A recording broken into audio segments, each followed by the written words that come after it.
A partir de agora, passando a limpo as notícias do dia no Brasil e no mundo, está no ar o Jornal do Boris.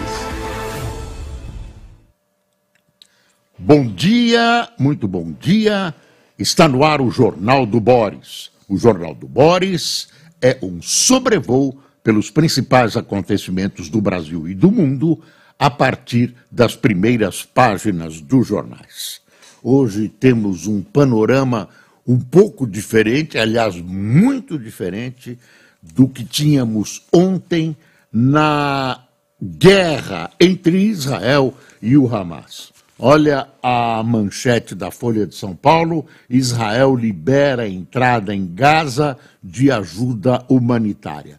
Isso já é resultado da presença do presidente Biden, que manteve várias conferências ontem na sua visita ao palco da guerra. Decisão vem após visita de Biden, que reforça apoio a Tel Aviv, mas promete auxílio a palestinos e aliados. Ele conseguiu certa liberação para a entrada de ajuda humanitária, corredor, etc. Deixa eu ver como a Folha registrou isso. Após 12 dias de guerra, o governo de Israel anunciou que permitiria entrada de ajuda humanitária na faixa de Gaza, onde vivem mais de 2 milhões de palestinos, pela fronteira do Egito. O território está cercado pelas forças israelenses e não recebe água, energia nem mantimentos desde o dia 7, quando o grupo terrorista palestino Hamas matou centenas de israelenses em ataques no sul do país. A decisão do premier Benjamin Netanyahu ocorre após visita do presidente americano Joe Biden, que reiterou a aliança. Os Estados Unidos levaram 2 porta-aviões à região em apoio a Israel, e caso haja escalada regional. Escalada regional, leia-se Irã. A despeito dessa mensagem militar, Biden prometeu um pacote de ajuda de 100 milhões de dólares para a Cisjordânia, governada pela Autoridade Nacional Palestina em Gaza. O governo do Egito liberou a entrada de caminhões pela passagem de Rafah, que é lá no sul de Gaza, em coordenação com a ONU e organizações humanitárias. Israel deu um ultimato aos palestinos para que deixem o norte do território, prometendo uma ofensiva por terra contra o Hamas. Por ora, porém, não há sinal de avanço. Tudo que você relacionar a ação americana visível, diplomacia com resultados, né, da ação norte-americana, vincule a próxima eleição dos Estados Unidos, que Biden é candidato e corre o risco de perder a eleição hoje, segundo as pesquisas, para o ex-presidente Trump. E tem problemas também para ser candidato dentro do Partido Democrático. Aparentemente, o partido não tem outro candidato e vai ter, a partir da visão atual, vai ter que se utilizar do nome de Biden, que, segundo seus detratores, sofre problemas mentais, esquece coisas, de vez em quando fala uma bobagem e tem uma saúde muito frágil, muito frágil. Ou seja, ele é velho, é isso que querem dizer. Bom, outra coisa é que aquela proposta do Brasil, que foi reescrita na ONU, foi gongada, foi rejeitada através do veto. Os Estados Unidos têm direito de veto na ONU e acabou. Os Estados Unidos dizem que faltou mencionar no texto a defesa de Israel. O texto foi redigido pelo Brasil, depois É normal, né? Todo mundo procura as suas convergências, as suas divergências, vão elaborando o texto até que aparece um texto, surge um texto que parece palatável para o maior número de pessoas, não interessava para os Estados Unidos, e os americanos alegam que faltava uma citação do direito de Israel se defender, da defesa de Israel. E aí gongaram o texto. Claro que nem sempre as razões apresentadas por quem veta estão relacionadas à verdade. O fato é que não interessava aquele texto naquele momento para Israel, e o Brasil, que via com euforia a possibilidade de uma sugestão atribuída ao presidente Lula ser aprovada, já é um glorificar o governo já estava se preparando para lançar a candidatura de Lula. Estou brincando, ao Prêmio Nobel da Paz do ano que vem, porque conseguiu os corredores e tal, pum, acabou. Outra notícia é que o presidente da EBC, a EBC congrega todas as emissoras de televisão e rádio do governo, o jornalista Hélio Doyle foi demitido. Por que ele foi defenestrado? Aparentemente ele pediu demissão, ele foi chamado ao Planalto, disseram para ele: olha, meu filho, não dá mais. Ele repicou, né? Como é que chama? Um X? Hã? Que é o quê? Retuitou, é um tweet, ele retuitou, mas é X agora. É moderno falar X. E retuitou um tweet que ele recebeu de uma outra pessoa que era uma agressão aos defensores de Israel. Aí ficava mal para o governo, né? O presidente de um órgão, de uma empresa grande, por meu gosto, grande demais, que comanda as emissoras de televisão e rádio, a colocar uma posição tão aberta a favor, contra Israel. Eu não vou repetir o que ele disse, chamou de idiota quem apoia Israel. Mas é uma frase, tudo isso, um horror. Quero dar um testemunho. Eu fui chefe do Hélio Doyle, quando fui eu editor da Folha. Ele nunca misturou ideologia, o que pensava, com o que escrevia, com o seu trabalho profissional. Foi um excelente profissional no meu tempo na Folha de São Paulo. Então, o PT, o governo do PT, perde um excelente auxiliar numa bobeira dele de retuitar, né, esse X, esse tweet, no momento em que o governo procura mostrar isenção, já cometeu algumas bancadas, já ficou do lado do Hamas, né? Enfim, é isso. Exército liberou 320 militares que estavam aquartelados após o furto. Por enquanto não descobriram nada. Surgiram indícios de que algumas das armas roubadas teriam sido oferecidas a criminosos, né, a membros de grupos criminosos no Rio de Janeiro. Mas nada comprovado, eles dizem ter pistas. Enfim, aí o Estadão faz um relato, está aqui, ó, Exército libera 300 militares que foram aquartelados após o furto. Que mais?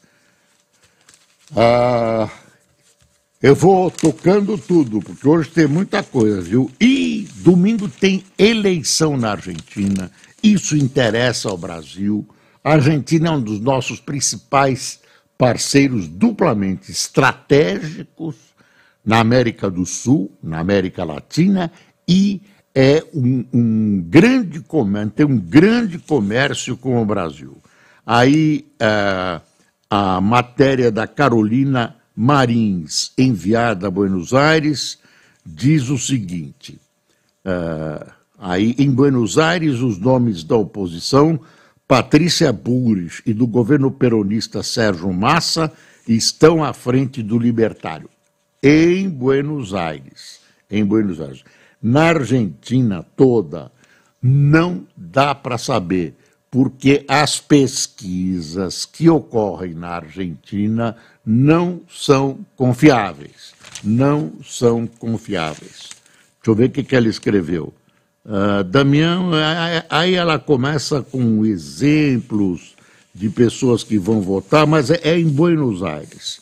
Não vale, né? Só Buenos Aires é interessante para as pessoas saberem como anda a eleição. Qual é a perspectiva hoje? Pode terminar em primeiro turno com a vitória do oposicionista Milei. Dizem, embora o peronista governista responsável pela política econômica, que é um desastre, Massa, esteja muito bem. Mas os fatos, a voz corrente, as pessoas que a gente conhece da Argentina e comentam, esperam um segundo turno. Enquanto isso, os Estados Unidos, tem uma notícia aqui, dão uma aliviada nas sanções após pacto com Maduro. Você vê que agride, chama de terrorista depois, movido por interesses superiores, grana, petróleo. O Departamento de Tesouro dos Estados Unidos anunciou ontem a suspensão temporária de sanções do petróleo e ao gás da Venezuela. O relaxamento segue um acordo do governo Joe Biden com o ditador Nicolás Maduro, que, em troca, deve permitir eleições livres do ano que vem. Você acredita que ele vai cumprir eleições livres? Eleições livres. Essa troca, claro que não vai ser.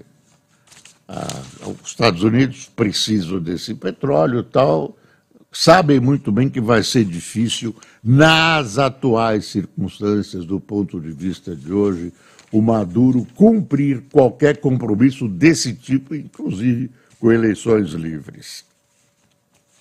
Tem aqui uma notícia péssima para você e para mim. Veja só, operadoras avaliam encerrar gratuidade de APs como o WhatsApp.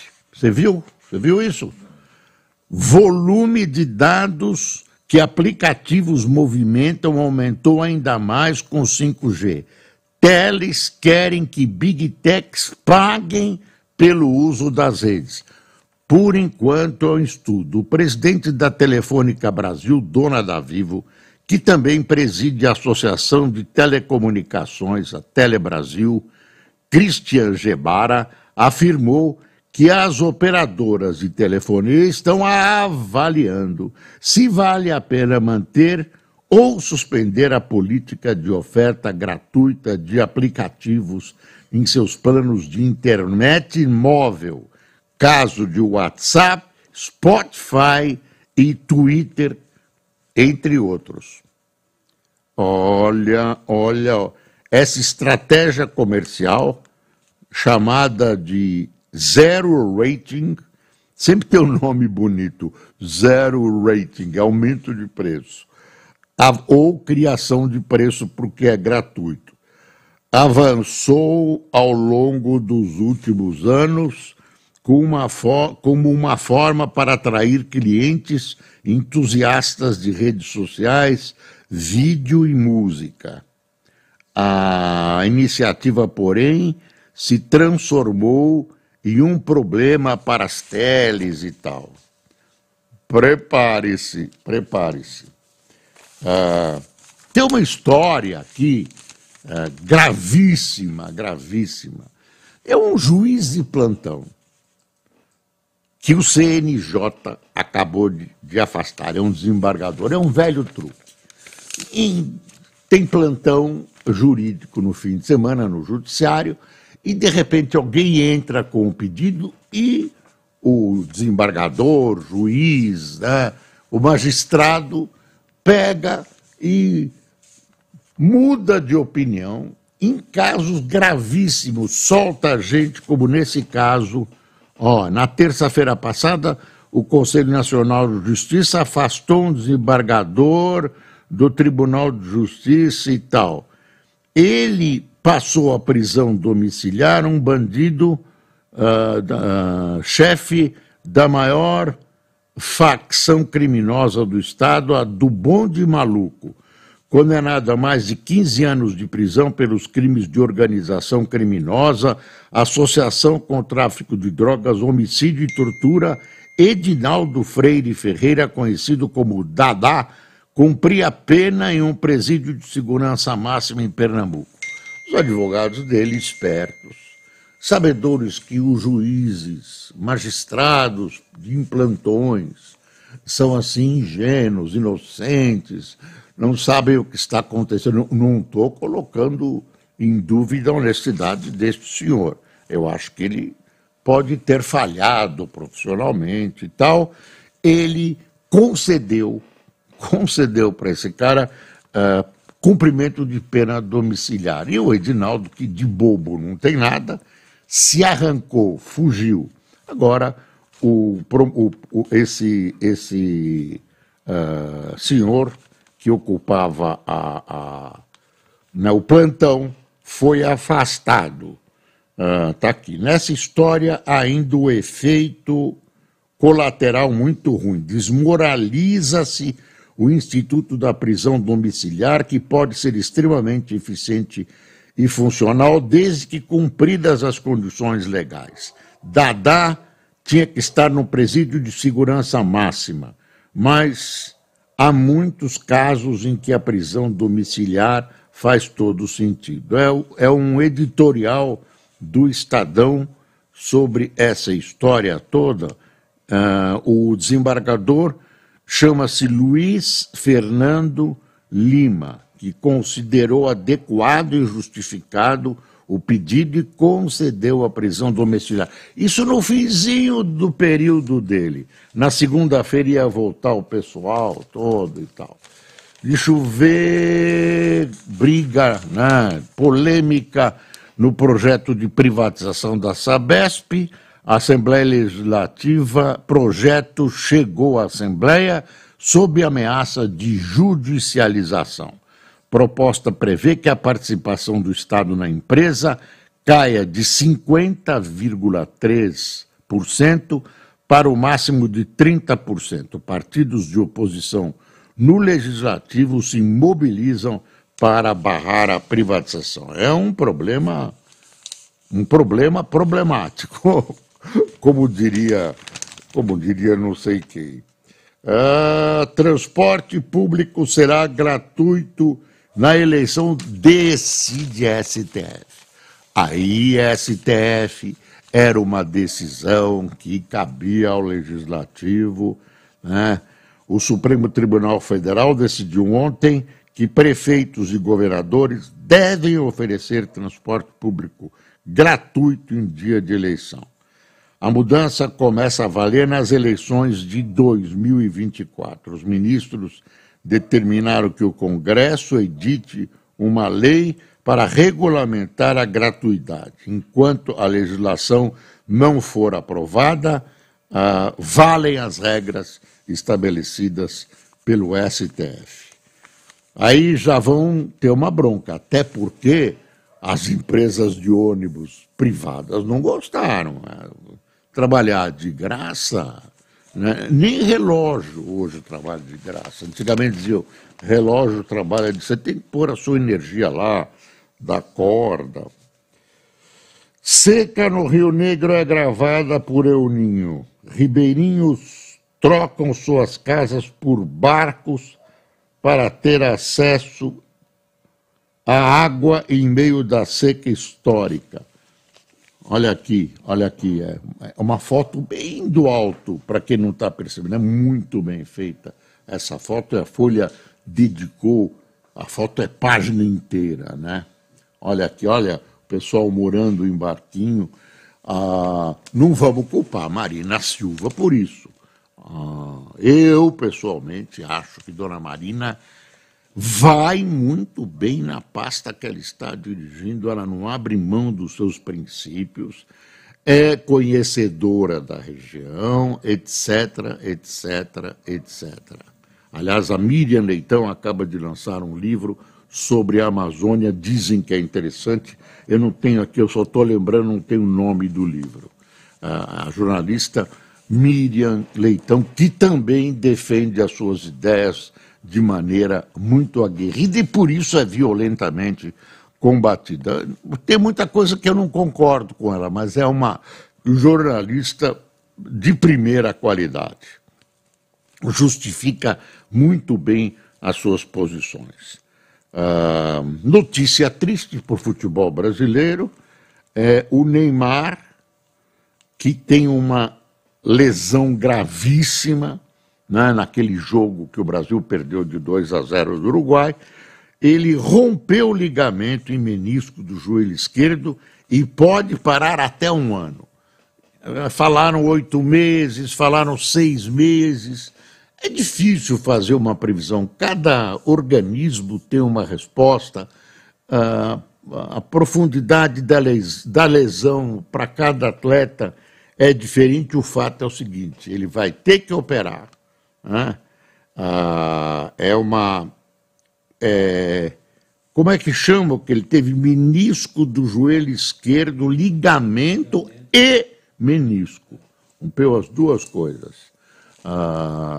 Dói para burro, impede o jogador de jogar e precisa fazer a operação e depois vem todo um tratamento de exercícios, tem que... Enfim, é um horror para um atleta. E ele vai ficar parado. Ao Neymar, os melhores votos de uma recuperação. Ele, apesar de todas as críticas, das molecagens que ele faz, viu, Neymar, de coisas antipáticas, às vezes, ele é um grande atleta, talvez, não vou exagerar, o melhor jogador da seleção brasileira de futebol. A CNN ainda não mandou o resumo dela, pelo menos até agora. Não, chegou. Chegou atrasado, mas chegou. Bom dia, pessoal, amigo da CNN. Análise inicial da inteligência dos Estados Unidos aponta que explosão de hospital em Gaza foi causada por falha em foguete da Jihad Islâmica. E a Inglaterra diz que vai, ela, através dos serviços secretos dela e tal, investigar. Evidências iniciais coletadas pela inteligência dos Estados Unidos sugerem que a explosão de um hospital em Gaza foi causada por uma falha no lançamento de um foguete pela Jihad Islâmica, disseram autoridades à CMM. Entre as evidências coletadas está uma análise da explosão que sugere que ela tenha sido terrestre, não causada por um ataque aéreo. Não houve nenhuma cratera singular que sugerisse a existência de uma bomba, mas houve extensos danos causados pelo fogo e detritos espalhados, o que é consistente com uma explosão iniciada no nível do solo, segundo a fonte. Essa análise é um dado que levou as autoridades de inteligência a se inclinarem para avaliar que o ataque ao hospital foi o lançamento de um foguete que deu errado. Agora, de quem é, por enquanto, não se sabe e a gente tem que tomar cuidado, porque todo mundo bem, ninguém vai aparecer a Jihad ou Israel, o Hamas, e olha, vocês vão desculpar, perdoem a nossa falha, fui eu que errei e mandei um foguete para cima do hospital ou estourei uma bomba. Ninguém vai confessar isso e talvez seja impossível você chegar a uma conclusão de quem foi que atirou essa bomba. Bombardeio, o exército israelense disse nessa quinta-feira ter matado o chefe da área da ala militar de um grupo palestino, mais de 10 integrantes do Hamas e a fundadora do braço feminino do grupo islâmico em Gaza. Aviões de guerra de Israel, guiados por informações de inteligência do Shin Bet, que é um dos serviços de inteligência israelenses, mataram o chefe da ala militar da organização terrorista. Aí dá o nome dele, claro que eu perdi aqui ó, o fio da meada, tem que voltar e achar. Chama Rafat Harev Hossein Abu Halal. Enfim, essa é uma notícia de vinda do governo israelense.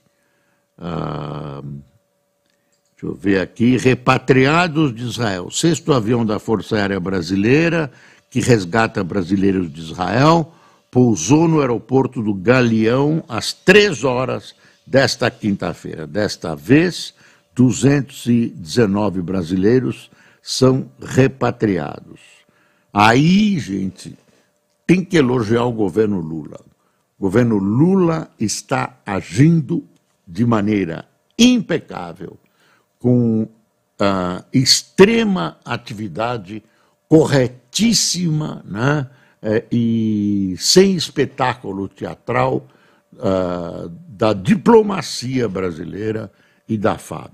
Parabéns ao governo e ao próprio presidente Lula pela maneira correta, pela maneira diplomática e não teatral dessa participação do Brasil, trazendo brasileiros e alguns estrangeiros que seriam trazidos no último voo de Israel, e a tentativa de trazer o pessoal que está em Gaza, é um número menor de brasileiros, que dizem estar sendo muito bem conduzida e muito bem tratada pelo pessoal do Itamaraty.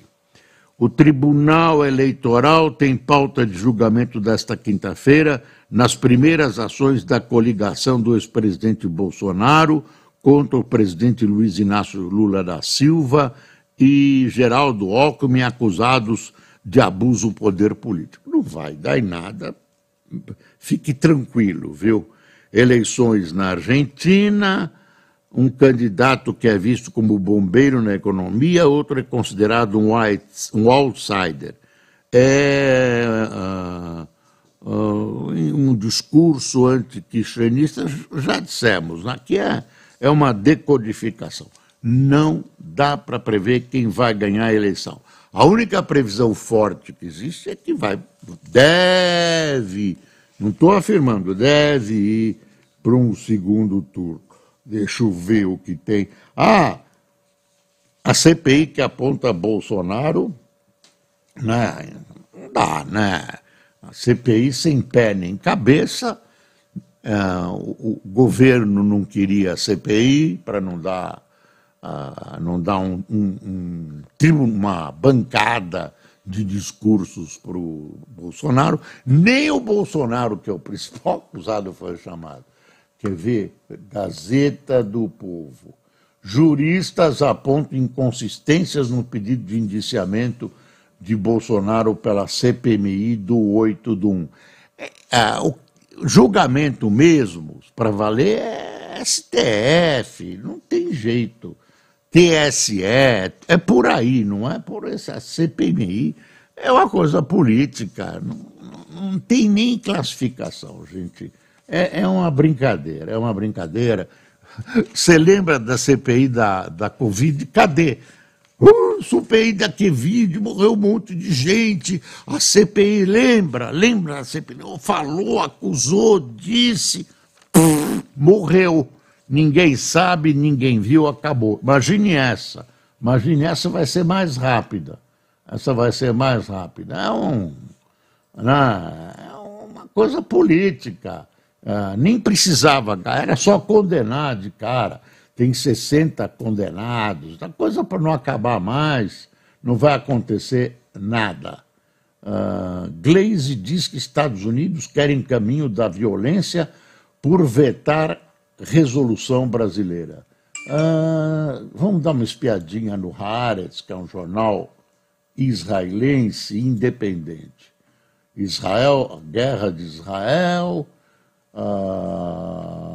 olha aqui, está em inglês, eu vou me poupar de traduzir porque eu vou cometer um erro, vou me gozar, já quando eu acerto, me gozo, imagine se eu errar. Devia ter traduzido, o computador aqui não traduziu em tempo, eu não vou esperar. Correio Brasiliense, em gás e escassez faz médicos escolherem quais crianças devem sobreviver. É o fim da picada, essa situação gravíssima que a guerra provocou. Gazeta do Povo aponta inconsistências no pedido, nós já demos. Revista Oeste, José Roberto Guzzo, ditadura terrorista do Hamas, sobrevive com apoio da esquerda. É o título colocado em alto de página pela revista Oeste, né? Deixa eu ver, juiz Apio admite conduta imprópria e desiste de vara da Lava Jato. Deixa eu ver, Israel permite ajuda humanitária em Gaza pelo Egito. Cooperação Brasil-Israel, aprovados 3 acordos que incluem segurança pública na Câmara. Combate ao crime organizado é destaque entre as parcerias. Tá bom? Infoglobo, só a manchete do Globo que eu vou mostrar, tá aqui. Estados Unidos barram resolução, Israel aceita liberar ajuda e tal. Você vê que a presença do Biden, sempre de olho na reeleição dele, se arriscou, podia ter levado uma bomba na cabeça. Guerra de Israel contra o Hamas deve incluir plano para uma paz duradoura na região. Isso aqui é, se Netanyahu esperar o conflito acabar para pensar no dia seguinte, poderá ser tarde demais. Gente, faltou muita coisa, tem muita coisa acontecendo. Eu procurei dar um panorama, né? Juntar um panorama e procurar dizer como as coisas são, como aquele não é o que parece. Vamos lá, quem tomou cafezinho conosco, obrigado pela sua companhia, que aquece os nossos corações mesmo. Guiomar Cavalcante, Valéria de Castro, Rodrigo Agmonte, Ricardo Amaral, Isabel Paleretti, Maria Isabel, Marcelo José, Peter Santiel, Toguinho de Almeida, Carlos Antônio, Emília Coutinho, Richardson Rocha, Vitória Dias, Silvio Antônio de São José dos Campos, Guilherme Silveira de Belo Horizonte, Eduardo Ângelo de Guararapes e Márcia Naufel de Mococa, que fica perto de uma cidade mineira aprazível chamada Arceburgo. Pessoal, muito obrigado por sua atenção. Espero-vos amanhã em todas as nossas bases e emissoras de transmissão do Jornal do Boris. Tenham um bom dia.